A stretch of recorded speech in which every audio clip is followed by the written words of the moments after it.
Je m'appelle Annie Laurie, je suis née à Manille et je suis arrivée ici en France 1985 en tant au père. Je suis restée 3 ans dans une famille lyonnaise. Je me suis occupée de 3 enfants et en même temps, en tant au père, il faut que j'aille m'inscrire pour apprendre le français et je me suis inscrite à l'Alliance française. J'ai fait mes études aux Philippines, à Manille. J'ai eu une licence de nutrition.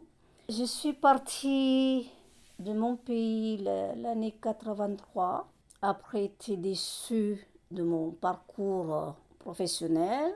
Alors j'ai essayé d'aller dans d'autres pays pour trouver une autre voie. Je suis partie en tant que domestique dans une famille hongkongaise. Et après, je suis restée 12 ans. Mon but, c'est d'aller jusqu'à Canada. Mais la famille m'a proposé d'aller en France.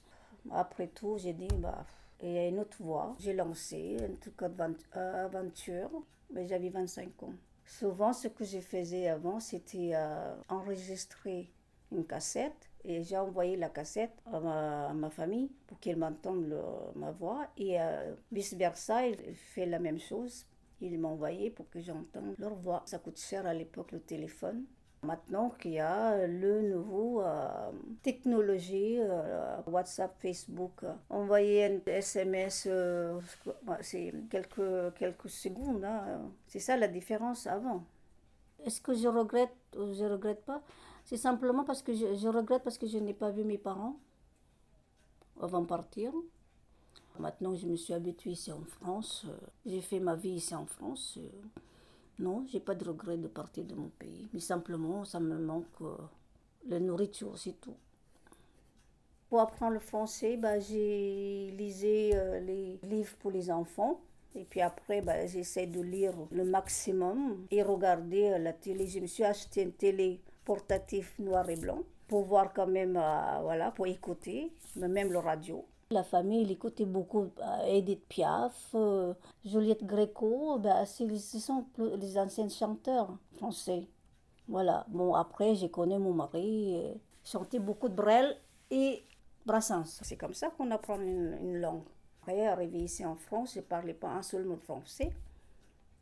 Et je me débrouille bien maintenant. Voilà. Il ne faut pas avoir peur de ne pas parler français. Il faut essayer. C'est vrai que la langue, c'est une barrière pour quelqu'un qui vient d'arriver, mais bon, il faut toujours faire beaucoup d'efforts.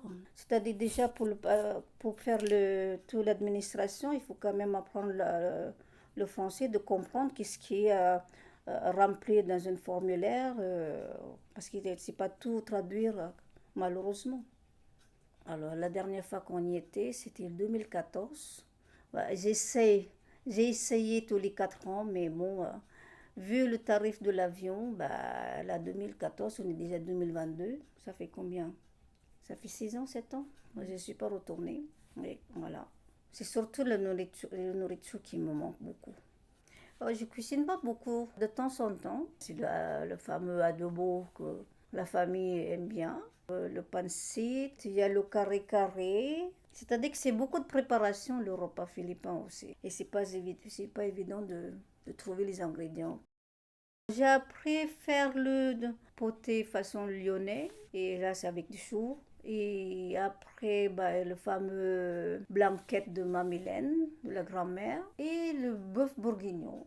La première fois que j'ai fait la cuisine française, qu'il a fallu lire une recette française, je me suis débrouillée de trouver un dictionnaire à côté de mon livre recette français. À chaque fois, j'ai regardé la traduction de la recette. J'ai réussi.